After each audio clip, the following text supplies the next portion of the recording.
atacando al pueblo del Señor. Y hermanos, en la tierra solamente hay dos pueblos, ¿no?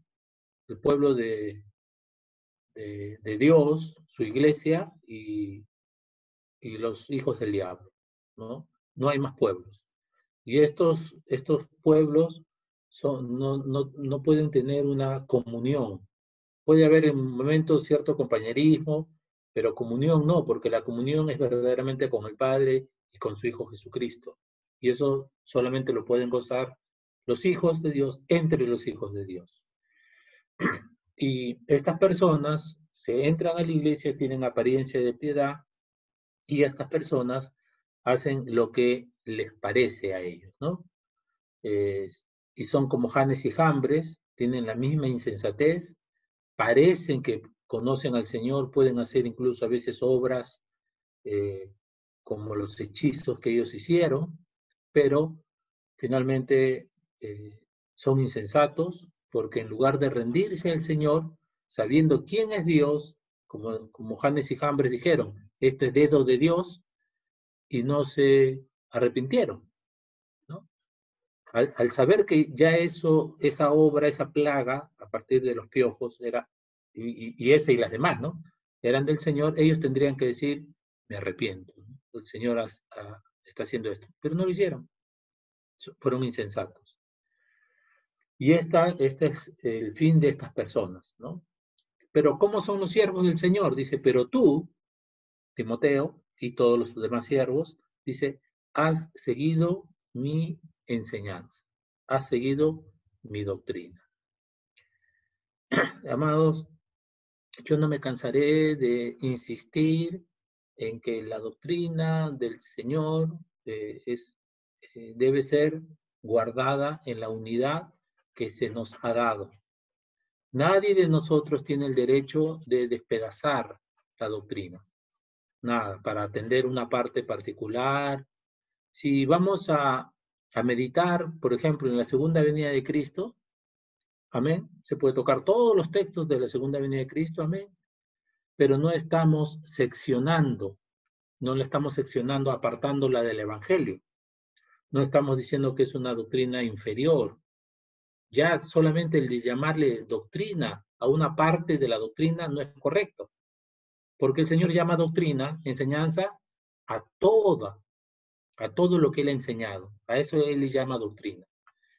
Y como bien han dicho nuestros hermanos en la historia, es un cuerpo de doctrina, ¿no? Amén, un cuerpo. Entonces, ¿qué parte en el cuerpo no es necesario o no es importante?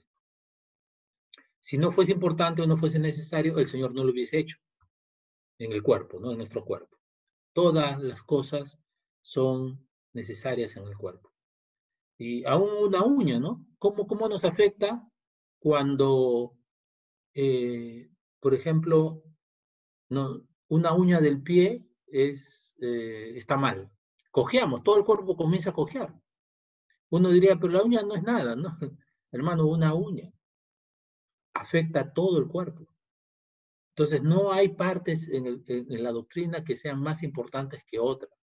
Obviamente, hay enseñanza que el Señor llama, ¿no? El fundamento, pero sobre el Evangelio está edificado toda la doctrina y nadie le debe sacar, ¿no? Los médicos, para estudiar al hombre, tienen una de las cosas que ellos usan es despedazar el cuerpo, ¿no? Entonces van examinando los médicos, ¿no? Por eso se pelean ellos por los muertos, ¿no? Se seccionan, ahí aprenden, ahí practican. Es algo que le pertenece a la ciencia. Después hay otros que, bueno, ya ven el cuerpo mismo, pero para estudiar por separado, ¿no? Hay médicos de cuello y cabeza, hay médicos, bueno, neumatólogos, ¿no? Nefrólogos, a ellos les importa lo del riñón, y están separados. Para eso es correcto separarlo y que estudien. Pero cuando se trata de la doctrina, si nosotros la seccionamos, hacemos lo que hacen los médicos, matamos la doctrina. Ya deja de tener vida y pasa a ser solamente palabras, letras. y estudiarla de esa manera. Alguno cree que puede estar entendiendo, pero ya lo apartó del fundamento del Evangelio, ¿no? Por eso, amados, siempre que vamos a ver la enseñanza del Señor, siempre en la Escritura va a ser referida como doctrina, no habla de una doctrina en particular, toda la enseñanza. Incluso en Tesalonicenses, pueden leerlo después, cuando el Señor habla de las señales de la segunda venida, termina y habla de la doctrina. No habla de la doctrina de la segunda venida, sino de la doctrina. Bueno, Timoteo había seguido la enseñanza de Pablo. ¿Cuál enseñanza? Toda, porque hay que seguir toda.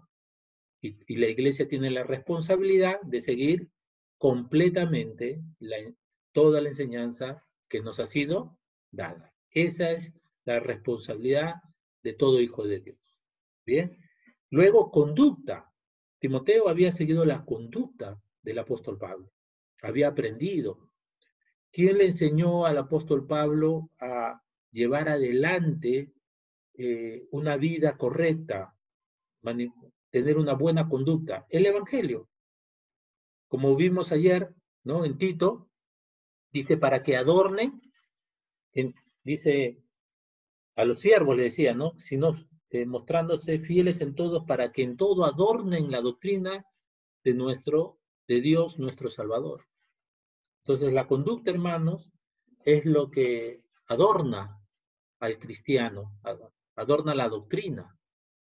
No podemos decir creer en Dios y estar desobedeciéndole o haciendo que su nombre sea blasfemado por causa nuestra.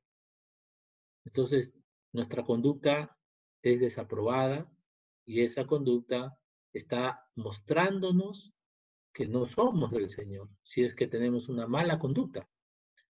Timoteo había seguido la conducta del apóstol Pablo, había aprendido a responder en las situaciones, pero era por imitarlo, pero en el Señor, no era una imitación burda, una imitación como algunos hacen, ¿no? Hay imitaciones jocosas de voces o de personajes, pero esta imitación es espiritual. Por eso Pablo dice, sed imitadores de mí, así como yo de Cristo. Entonces había seguido su conducta, su propósito, por qué hacía las cosas, para qué hacía, por qué se movía de un lugar a otro, cuál era el propósito para él, que él tenía. Hermanos, estas son cosas que no se aprenden en una enseñanza o en un curso. No, esto se aprende sirviendo, estando al lado de personas que sirven, que se esfuerzan en la gracia del Señor. ¿Qué propósito tiene? ¿Por qué se ha desvirtuado en la iglesia el propósito de glorificar al Señor? Y hoy los predicadores son los exaltados. Ese es el propósito del Evangelio, exaltar al siervo, que los siervos gocen de fama y tengan la pleitesía que se les rinde hoy día, la honra en demasía que reciben. ¿Es eso? Que nos fijemos en las personas. Hermano, el propósito es glorificar al Señor, como Pablo le dice a la iglesia de Corintio, ¿no? Para que nos gloriemos en el Señor, para que no haya jactancia. Si alguno se gloría, gloríese en el Señor. Entonces, el propósito. Ustedes, hermanos, pueden ver el propósito de sus corazones para hacer las cosas que hacen para el Señor y aún para todas las cosas.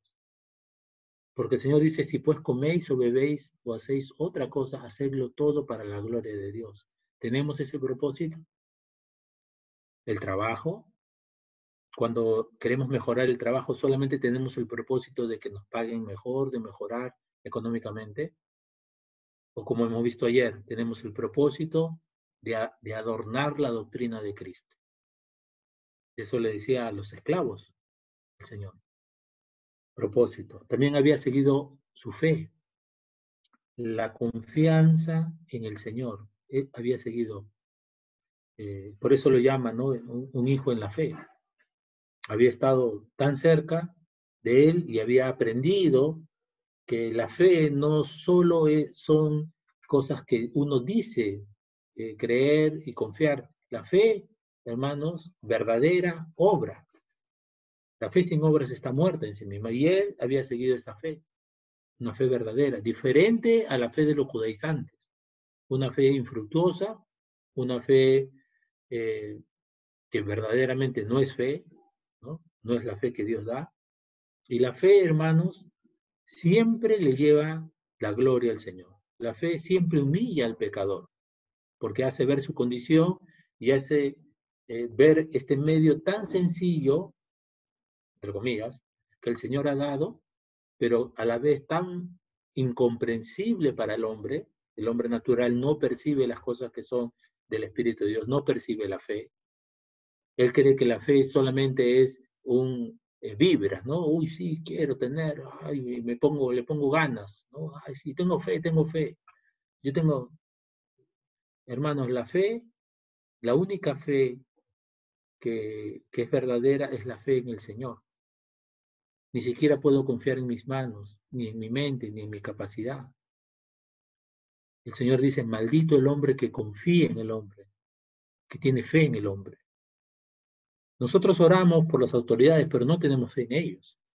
Nosotros oramos porque el Señor debe dirigirlos a ellos, ¿no? Nosotros, nuestra confianza de tener un trabajo no está en quienes nos contraten. Nuestra confianza está en el Señor. Y el Señor puede movernos de un lugar a otro. ¿Qué más? Su longanimidad había seguido esta amplitud de ánimo para poder aprender, estar en necesidad o estar en abundancia. Hermanos, qué es más fácil para el hombre, para nosotros? ¿Vivir en abundancia o en necesidad? ¿Y cuál de las dos situaciones es más beneficiosa para el Hijo de Dios? Yo le decía hoy día a la hermana, ¿no? Que debe verse ella como bienaventurada, porque el Señor ha decidido tocarla a ella, como decidió tocarlo a Job. No decidió tocar a todos, a Job, a uno. De entre todos sus hijos, escogió a uno. Y con esa prueba, la iglesia debía aprender. Sus amigos no aprendieron, sus amigos los desdeñaron, le señalaron algunos pecados, le inventaron cosas, pero no aprendieron, no fueron longánimos, no se sentaron al lado de él para decir, aprendemos contigo, Job. Yo no tengo sarna, pero bueno, ¿cómo te puedo ayudar? No, estos hombres creyentes, porque tenían el conocimiento del Señor. Ahí, hermanos, podemos ver justamente lo que es el conocimiento sin la expresión del amor. No es nada. Por eso que Dios los llama al arrepentimiento. Amor, había seguido su amor. El amor dado por Dios. Hermanos, cuán necesario y cuán hermoso es que podamos aprender de hermanos que amen a Dios y amen a los hermanos. Es deleitoso esto. Nosotros hemos aprendido y estamos aprendiendo a amar. No sabíamos amar, ¿verdad? Hoy el Señor nos está enseñando a dar nuestro tiempo, a dar nuestra vida por los hermanos. Yo estoy seguro, hermanos, que si uno de nosotros, hoy no podemos salir, amén, en obediencia a las autoridades, amén, gloria a Dios, eso es lo que debemos hacer. Pero yo he ido al hospital y hay personas que tienen que salir. ¿Por qué tienen que salir? Porque tienen un familiar enfermo, o ellos están enfermos, o un familiar está enfermo, está en un estado grave y tienen que ir a verlos. Hoy día vi un ancianito visitando a un familiar, no logré ver quién era el familiar, pero él era un anciano y parecía que era el único que podía ir a ver, ¿no? a esta persona. Y está en el grupo de riesgo. ¿Pero por qué lo hace? Por amor. Por amor. Si uno de nuestros hijos estuviera en el hospital, nosotros tendríamos que salir de la cuarentena e ir a verlo, ¿no es cierto? Por amor, por amor. Y no le digo que que debemos quedarnos, amén. Pero el amor, hermano, nos lleva a hacer cosas como estas, de dar nuestra vida por los hermanos. Y vamos a ser exigidos cada vez más para seguir el amor que Dios nos ha dado. También había seguido su paciencia. Hermanos, la paciencia, esta parte del fruto del Espíritu, es una manifestación gloriosa del Espíritu, porque es parte del fruto del Espíritu, como hemos visto. ¿Y qué obtuvo Job en la prueba? Paciencia, ¿no? Hermanos, tened por sumo gozo cuando os halléis en diversas pruebas, sabiendo que la prueba de vuestra fe produce paciencia. Hermanos, estamos siendo probados, algunos sus trabajos, algunos están siendo probados con su salud, como hemos escuchado. ¿Qué es lo que el Señor quiere producir? Paciencia. ¿Por qué? ¿Por qué lo hace? Bueno, porque nos falta. Y luego dice, y si alguno tiene falta de sabiduría, pídala a Dios, el cual da abundantemente y sin reproche, y le será dada. Pero pida con fe, no dudando nada. Entonces, debemos pedir sabiduría porque a veces no sabemos por qué el Señor nos está probando. Job no lo llegó a saber hasta el final. Nosotros muchas veces no sabemos y no sabemos qué es lo que el Señor va a querer con la prueba en particular. Lo que sí debemos saber es que ya está produciendo paciencia y eso nos debe ayudar a soportar la prueba. Paciencia. Persecuciones. Timoteo también había seguido las persecuciones, no había huido. Como Juan Marcos, ¿se acuerdan? En el primer viaje, se fue. No soportó, se fue. Pero era un hermano. Juan Marco era un hermano. Y Juan Marco luego aprendió. Pero Timoteo nunca se apartó. No se apartó del cuidado que Dios le dio en su vida, de toda la sabiduría que el Señor le enseñó para que pueda soportar con paciencia las persecuciones. Hermanos, ¿alguno de nosotros está siendo perseguido? Quizás a veces un familiar, ¿no? Está causando mucha aflicción, o a veces en el trabajo somos perseguidos por nuestra fe. Bueno, tipo de persecución, pero no es una gran persecución como la que va a citar ahorita Pablo. Padecimientos como los que me sobrevinieron en Antioquía. De este padecimiento en Antioquía no habla la Escritura, no hay un pasaje en el libro de los Hechos que mencione qué es lo que él pasó en Antioquía. En Antioquía era la iglesia donde él fue guiado por el Espíritu Santo con otros hermanos, una iglesia gentil, donde el Señor quiso que él pasase un tiempo enseñando y de ahí el Señor le dijo a la iglesia apartarme a Saulo y a Bernabé para la obra que les he llamado. Pero ahí pasó un padecimiento, Timoteo lo sabía, nosotros no lo sabemos. En Iconio sí, ¿no? En Iconio, en Listra, ¿no? ¿Se acuerdan cuando allí en Listra quieren hacer de él, ¿no? Un ídolo y luego terminan apedreándolo? Y los hermanos oran por él y él se levanta. Lo dejaron muerto, hermano. Ese apedreamiento le habrá dejado las marcas que él luego dice, ¿no? Yo llevo en mi cuerpo las marcas del Señor. ¿Nos tiraron alguna vez un escupitajo o una piedra por predicar el Evangelio? ¿Hemos sufrido algo por el Evangelio, amados? Casi nada. En muchos casos, nada, ¿no? Algunos no están dispuestos ni siquiera a pasar hambre por el Evangelio. A algunos les incomoda a veces el horario de la congregación. Miren lo que Dios está haciendo, nos está confinando a las casas. Y eso no es un sufrimiento. Pero si no estamos dispuestos, como dice el Señor, a ser fiel en lo poco, no lo vamos a hacer en lo mucho. Si no podemos ser fieles en la pequeña aflicción, ¿cómo será en las grandes aflicciones? Amados, por eso es necesario las pruebas. Y Timoteo las había pasado y había terminado siendo fiel al lado del apóstol Pablo. No como un sirviente de él, sino Pablo lo dice colaborador, consiervo, porque no hay jerarquías en el pueblo del Señor. Hay una idea equivocada, hermanos, de considerar a los pastores como jerarcas o personas más importantes en la iglesia. No, no. El valor de todos los hijos de Dios es el mismo. Que Dios haya dado mayor responsabilidad a uno que a otro son porque Él establece eso para el cuidado de su iglesia. Pero valor, todos exactamente iguales. La misma sangre se derramó por cada uno de nosotros. Por eso no debe haber acepción de personas. No debo considerar a un hermano más que a otro porque eso es pecado.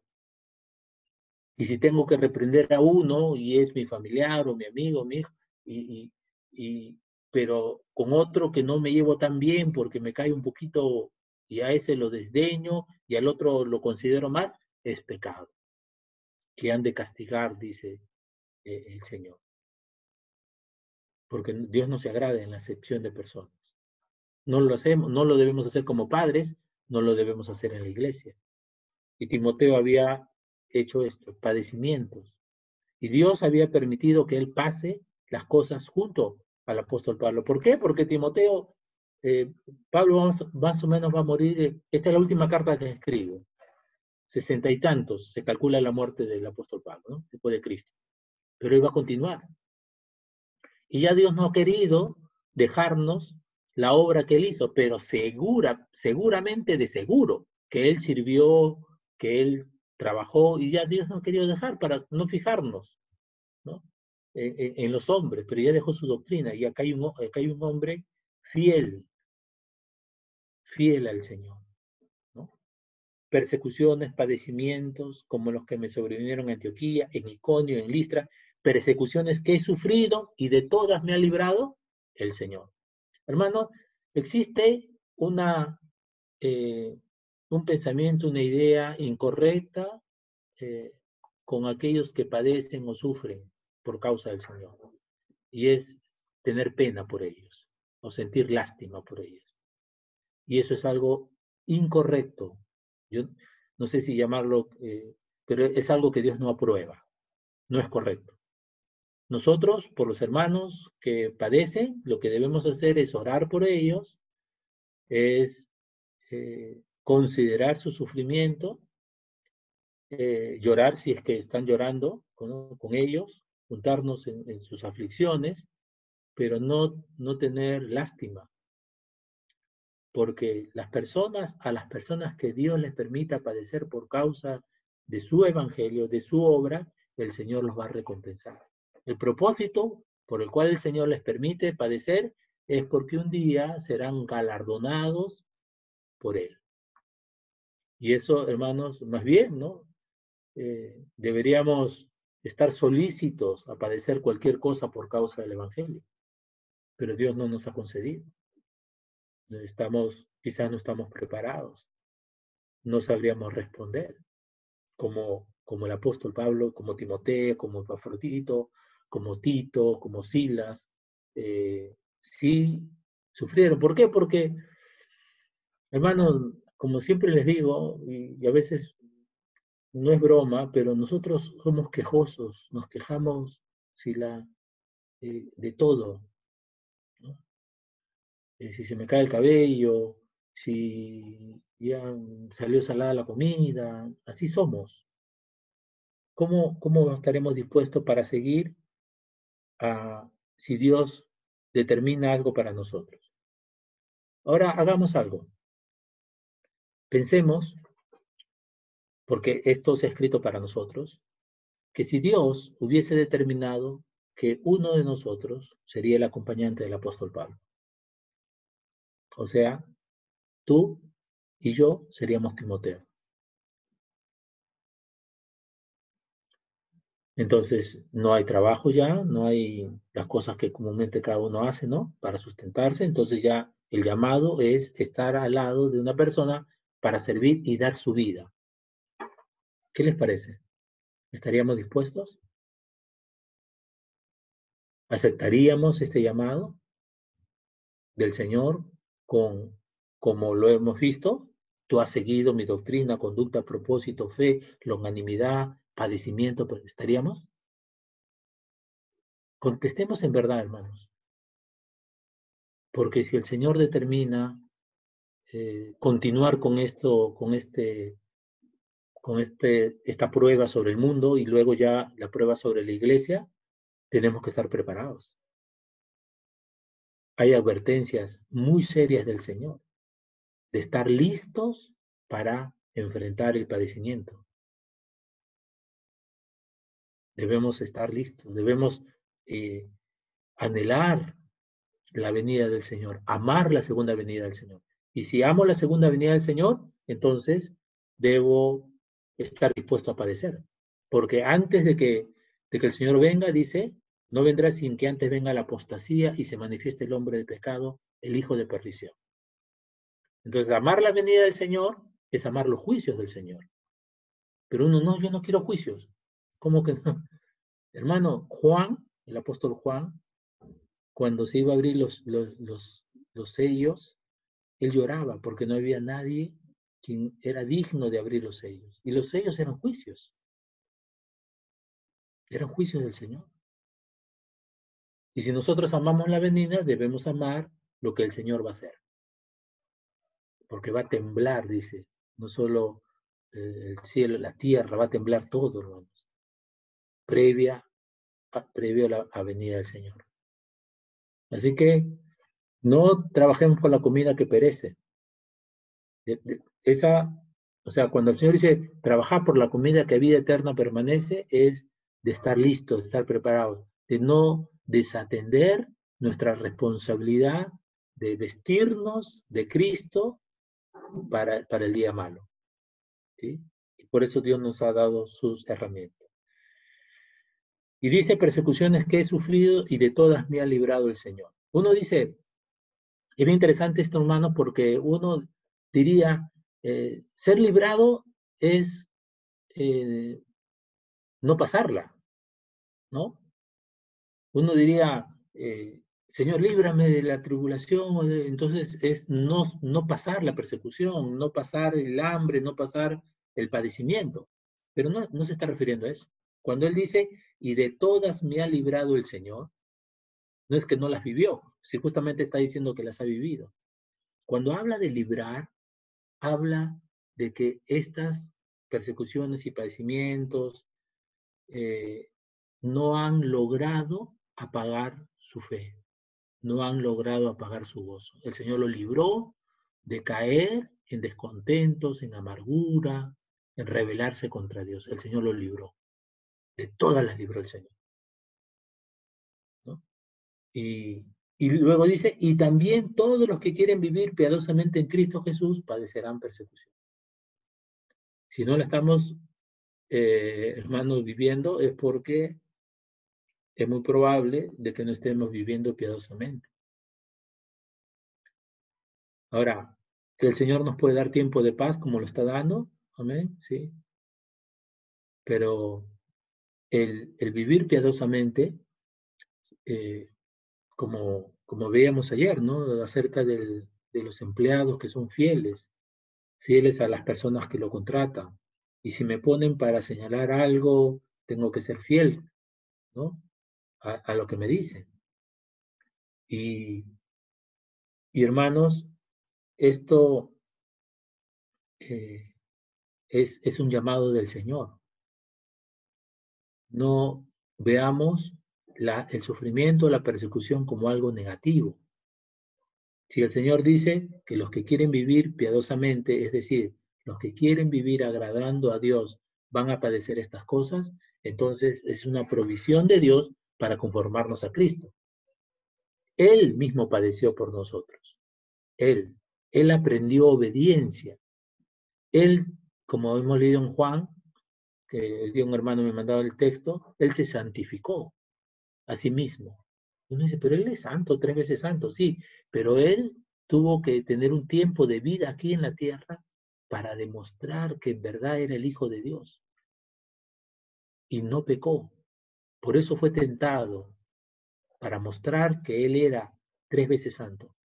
Y con él no sucede como nosotros. Nuestra tentación viene de nuestra propia concupiscencia. En el caso de él, tuvo que venir Satanás para tentarlo. Y él venció. El Señor Jesucristo padeció persecución, padeció tentación, padeció menosprecio. El Rey de la Gloria. ¿Quién soy yo para no padecer esto? ¿Quiénes somos nosotros para querer huir de un padecimiento? Hermanos, ¿hay temor al virus? ¿Hay temor a lo que me pueda hacer el hombre? El Señor dice que eso no es correcto. Eso no significa que no nos cuidemos, ¿no? Que no nos lavemos la mano, tapemos la cara, sí, todo eso. Pero no es por temor, no es por el miedo a morir, porque estar con el Señor es muchísimo mejor. Entonces, aprendamos, amados, a padecer por el Señor. Más los malos hombres, estos que, los hombres amadores de sí mismos, lo que señala el versículo 2. Estamos, por si acaso, los que han entrado recién en 2 de Timoteo capítulo 3. Versículo 13, mas los malos hombres y los engañadores irán de mal en peor, engañando y siendo engañados. Los malos hombres, hermanos, los que no pertenecen al pueblo del Señor, pero entran a la iglesia, su vida, lo que ellos van a mostrar es que van a ir de mal en peor, no va a haber mejora. Ahora, sobre eso no nos tenemos que alegrar. Las personas que se apartan del Señor, dice el Señor, los llevará con los que hacen iniquidad. Los que abandonan su misericordia, ¿no? Van a seguir todo tipo de vanidad, porque han dejado el camino recto, se han desviado, han amado el premio a la maldad. Y lo único que les queda es que van a ser engañados y también van a engañar a los demás. ¿Por qué? Porque van a ser como era Himeneo y Fileto, ¿no? O Diótrefes. Diótrefes creía ser del Señor. Tenía el primer lugar en la iglesia, no sabemos qué iglesia, pero le gustaba el primer lugar. Y el Señor dice que era un maligno, era un perverso. Y él iba a ir de mal en peor, engañando a los demás y siendo engañado, porque él se creía hijo de Dios. Él se creía ser un creyente. Ese es el peor engaño que le puede pasar a una persona, que siendo malo se crea hijo de Dios. Que viendo su corazón, la maldad que hay en su corazón, él se crea hijo de Dios. Por eso nosotros como creyentes tenemos la gracia de parte del Señor de ver nuestro corazón. Si hay un pecado, no pasa por alto. Ya el Señor pasó por alto nuestros pecados para mostrar su misericordia, pero ahora como hijos no los pasa por alto. Nos disciplina a sus hijos. A los que no son sus hijos, los deja sin disciplina. Es un juicio. Es un juicio. Yo tenía un amigo frente a mi casa que jugábamos y él se reía cada vez que mi mamá me castigaba. Porque mi mamá, como ya saben ustedes, creo que a mí me ha dado más que a todos sus hijos, ¿no? Me disciplinaba, si yo le chupaba los dientes, pero me tenía ahí, ¿no? A él no lo castigaban y él se reía, ¿no? Cuando yo salía a jugar, ¿no? Se reía, ¡ay, te pegaron, te dieron! Bueno, resultado, él es un abogado, pero su vida es una desgracia, porque no le enseñó. Incluso su padre ya murió hace poco y triste, porque ya querían que se muera su padre, porque no lo podían atender. Ni siquiera amor por sus padres tenía. Hermanos, el Señor, Cuando viene con su disciplina, debemos saber que es su amor por nosotros. Y cada creyente, cuando es reprendido por otro hermano, cuando es llamado por otro hermano y sufre una reprensión por una falta, no se moleste, no te enojes. Es el amor. Un hermano está haciendo guarda de tu vida y se está acercando para bien, si es que su juicio es correcto, ¿no es cierto? Porque también puede ser un legalismo. También el Señor lo va a disciplinar a él. Pero si Dios está usando a alguien para librarnos de ser engañados, hermanos, aceptemos, ¿sí? Luego dice, pero persiste tú en lo que has aprendido. Fíjense, le dice que persista en lo que ha aprendido y te persuadiste, ¿no? Sabiendo de quién has aprendido. Esto él lo había aprendido del apóstol, pero finalmente, hermanos, nuestro maestro sigue siendo el Señor, ¿no? Yo les muestro siempre este pasaje, si lo pueden subrayar, tenerlo presente, cuando el Señor dice en Efesios capítulo 4, versículo 20, dice, mas vosotros no habéis aprendido así a Cristo, ¿no?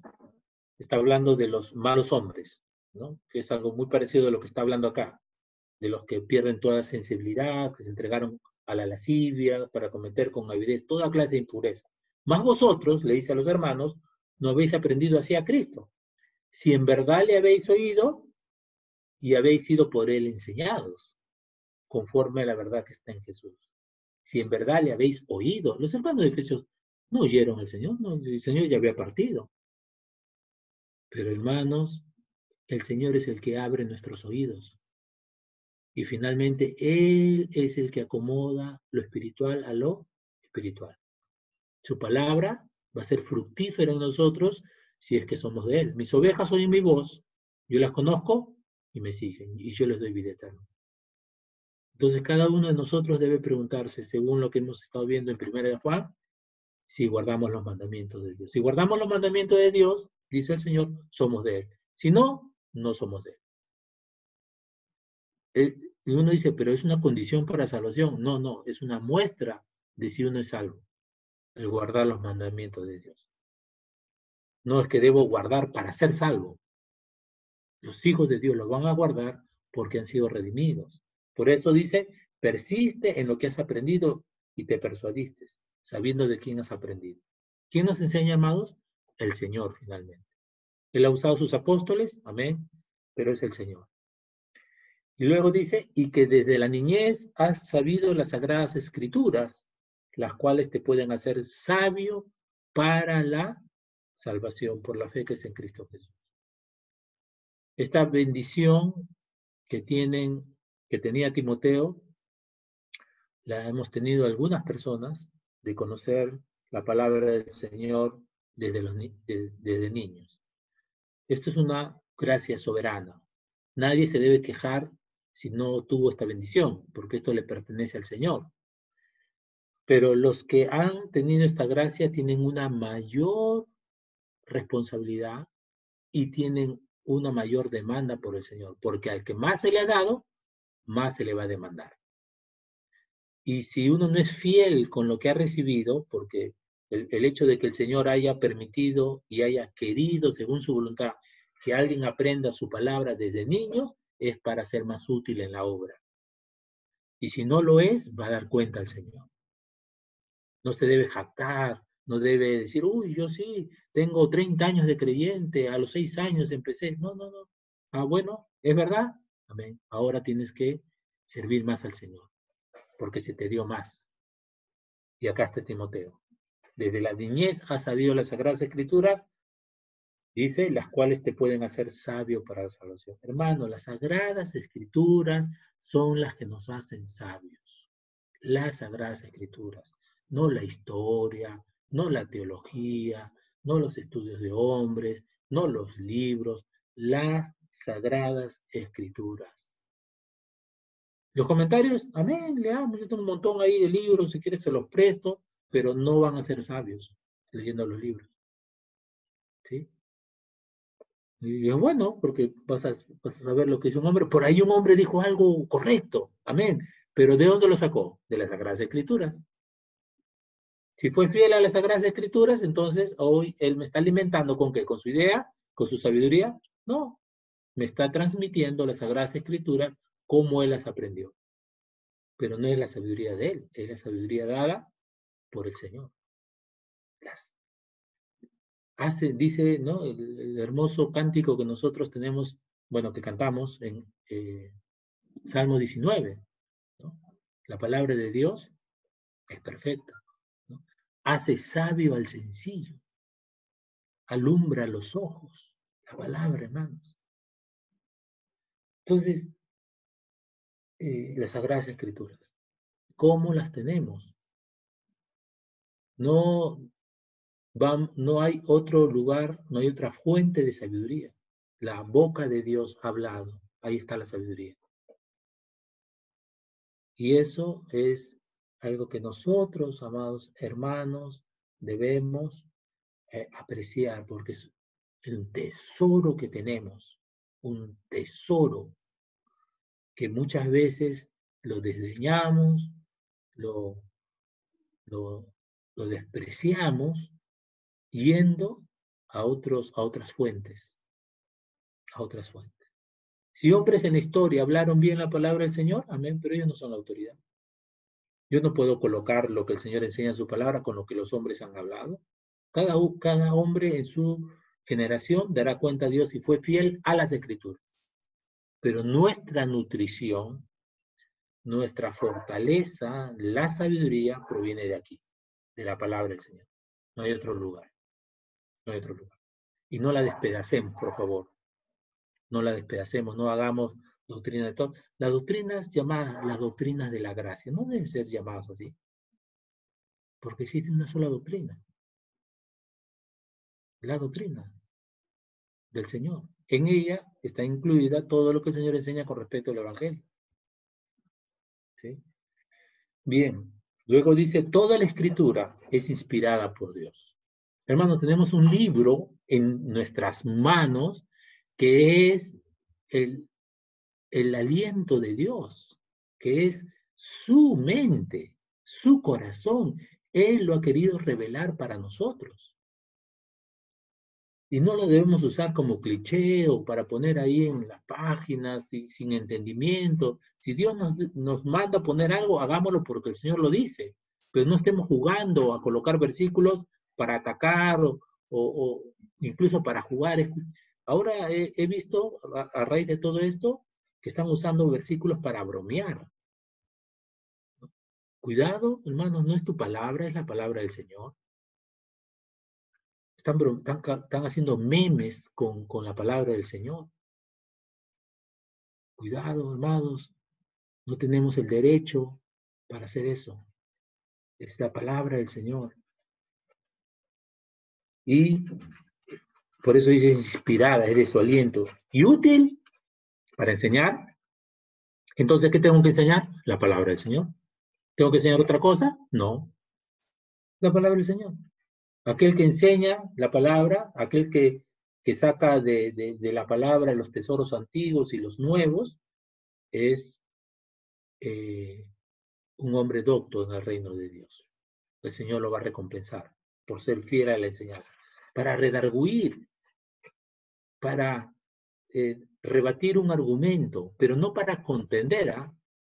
El redarguir no es contender. El redarguir es expresar la verdad de Dios con respecto a algo. Y que la persona quede abismada, quede confrontada con la insensatez que ha dicho cuando uno le muestra la palabra del Señor. ¿Se acuerdan lo que pasó con Félix? ¿No? Cuando Pablo le habló acerca del dominio propio, del juicio venidero y de la justicia, se espantó. Se espantó. Y le dice, ya te llamaré otra vez, vete. No quería oír. Lo redargulló. Cuando el Señor habló con Pilato acerca de la verdad, Pilato quedó y, ¿no? Este hombre justo. ¿Y por qué no lo soltó? Hasta ahí llegó, no pudo más. Pero él va a ser juzgado y condenado por su pecado. Para corregir, amados, no usemos nuestros pareceres para corregir. La palabra de Dios es la que corrige nuestros pecados, nuestras faltas. Y la debemos usar para corregir. No, no debo usar mis pensamientos, lo que a mí me parece. Hermano, a mí me parece que lo que estás haciendo está mal. Bueno, a ver, ¿y por qué, hermano? Bueno, mira, porque la Escritura dice esto, amado. ¿En dónde? Bueno, aquí. ¿No? Hace poco un hermano consultó con otro, ¿no? Y le dice, hermano, ¿está bien que yo haga esto? Que yo dé esta ayuda de esta manera. Y el otro le dijo, hermano, no, dar una ayuda no es bueno. Y el otro le dijo, Escritura, hermano, ¿en qué te fundamentas? Y el otro le dijo que ni aun comáis con aquellos que llamándose hermanos fueran tal y tal y tal cosa. Ni aun comáis. Entonces, ahí está el fundamento. Fue corregido por medio de la palabra del Señor. No porque el otro hermano, su parecer era así, que no está mal eso. No, no, la palabra corrige, nos corrige. ¿La usamos para eso? Hermanos, los pastores a veces caemos en poner por alto lo que a nosotros nos parece. Y si no es la palabra, hermanos, no va a haber corrección. No va a haber, la iglesia no se va a corregir. Solamente vamos a comenzar a seguir los pensamientos de un hombre, pero corrección no va a haber.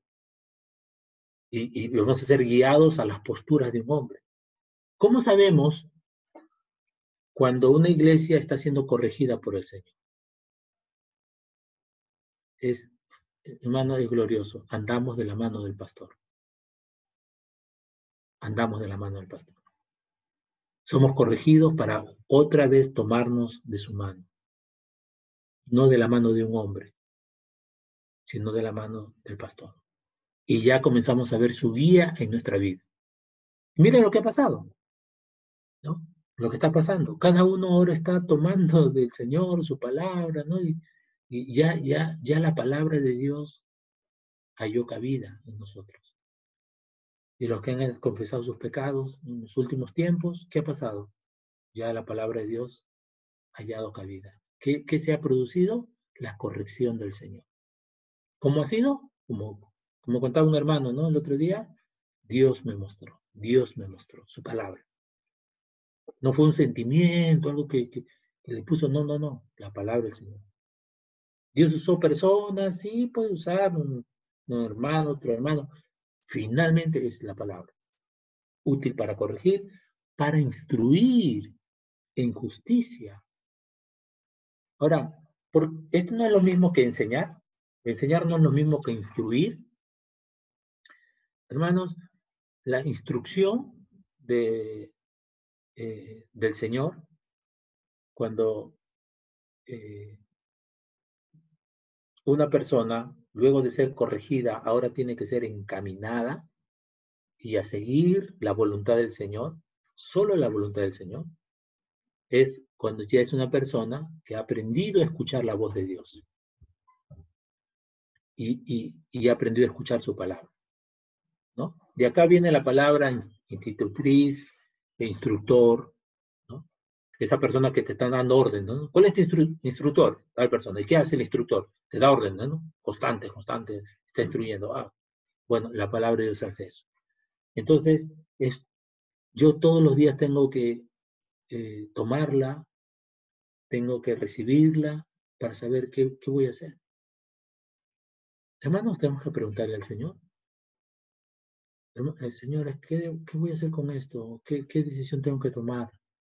Y uno dice, pero ¿en qué parte el Señor me va a mostrar algo particular, circunstancial de hoy día? Aquí, Él me va a instruir, me va a encaminar, me va a dar la instrucción precisa, haz esto. Porque aquel que no crea que la palabra de Dios es útil para eso, no va a recibir instrucción. Entonces, ¿qué vas a hacer? Tu voluntad. O la voluntad de otra persona que te aconseja, pero no la voluntad del Señor. No recibirá instrucción. Por eso estamos leyendo Proverbios en este tiempo, ¿no? Qué hermoso, porque instrucciones, instrucciones, instrucciones, cada momento, ¿no? Instrucciones. ¿Qué hacer con nuestro trabajo? ¿Qué hacer con las cosas que Dios nos da? Instrucciones. No paran las instrucciones del Señor. Hermanos, recibamos del Señor eso, ¿no? A veces algunos hermanos, bueno, ya es cada vez menos, ¿no? Pero algunos hermanos a veces vienen por un consejo. Y a mí a veces me asombra porque ya el consejo está dado por la palabra. Y a veces vienen y yo les digo, hermano, ¿qué dice la palabra con respecto a eso? Bueno, sí, dice eso, pero yo quería saber su opinión. Mi opinión, hermano, frente a la palabra del Señor, no vale nada, nada. Lo que yo pienso, lo que a mí me parece, si hay una instrucción clara de la palabra, usted debe obedecerla. ¿Debo hacer tal cosa? Bien, ¿qué dice el Señor? Ah, pero sobre esto no hay mandamiento. Ah, bueno, pido consejo, porque quizás yo no sé la palabra y otro hermano sí la sabe.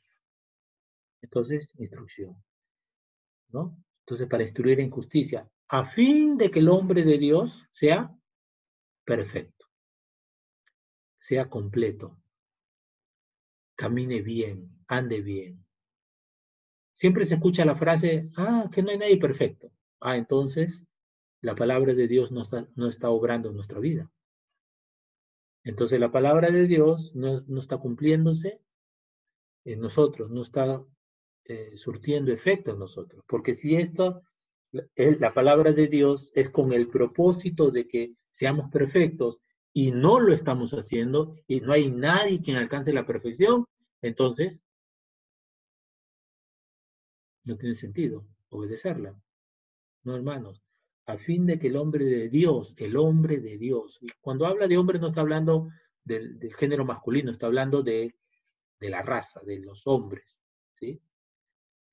A fin de que el hombre de Dios sea perfecto, el hombre de Dios, el Hijo de Dios, sea completo.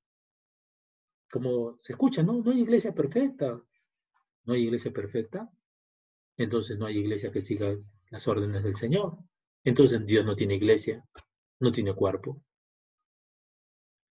Lo que sucede es que nosotros hemos llamado iglesia a cualquier grupo de gente que tiene un guía, un pastor, un maestro, formó una iglesia. Hermano, la iglesia de Dios está sujeta a Cristo. Tanto así que el Señor la pone como ejemplo para las casadas. Lo que sucede es que veamos si somos la iglesia del Señor, porque la iglesia del Señor sí se sujeta y es ejemplo para las hermanas, para las mujeres. A fin de que el hombre de Dios sea perfecto, completo, íntegro, funcione bien. Es como cuando decimos nosotros, ¿no? Oye, ¿cómo está tu carro, tu auto? Está perfecto, está funcionando, ahí está perfecto. ¿Quiere decir que no se va a malograr o no es pasible de fallas? Sí, posiblemente, pero ahorita está perfecto. Y así deberíamos ser. Debemos estar andando bien, completos, íntegros para el Señor. Enteramente preparado para toda buena obra. Entonces, ¿por qué dicen los hombres que hay un lugar para prepararse si la palabra de Dios es útil para esto? Enteramente preparado. ¿Quién hace esta entera preparación? La palabra del Señor. Y los hombres lo único que tenemos que hacer es enseñarlo. Y se cumplirá este propósito. Enteramente preparado para toda buena obra. Qué glorioso, hermanos, que el Señor nos venga enseñando, nos venga limpiando, nos venga corrigiendo, nos venga redarguyendo, nos venga instruyendo con su verdad. Y yo lo puedo ver en la iglesia. Yo doy gloria a Dios por eso. Como dijo el otro día el hermano Leo, somos pocos, pero somos más fuertes. La iglesia está más hermosa. Gloria a Dios. Él puede decir eso porque es el pastor ahí en Ciudadela. Yo puedo decir lo mismo. Pero hay algunos que todavía no están alcanzando esta perfección. Hay algunos que por no darle el interés correcto a la palabra de Dios, no están alcanzando esta bendición de perfeccionarse en Cristo. Por eso viene esta prueba.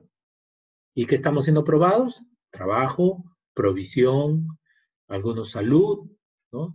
Entonces, un tambaleo, bueno, hermanos, está siendo probada nuestra caridad, nuestro amor por los hermanos para compartir con el que padece necesidad. Ya deberíamos estar interesados. ¿Qué hermano está necesitando para yo, de lo poco que tengo, puedo darle? Ya deberíamos estar. Esa es obediencia. No, pastor. Yo podría decirle, hermano tal, usted tiene, déle a tal hermano. Mire, está pasando necesidad. ¿Pero tengo que hacer eso? No, no. Porque el Espíritu tiene que redarguir a cada uno diciéndole, yo tengo tal cosa. Y estoy orando por la necesidad del hermano y yo no le suplo. Estoy orando por amor, pero no estoy mostrando amor. ¿Cómo es eso?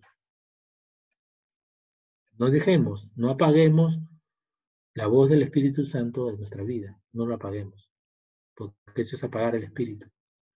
Y una vez que apaguemos al Espíritu, Dios no nos va a hablar, más bien nos va a disciplinar.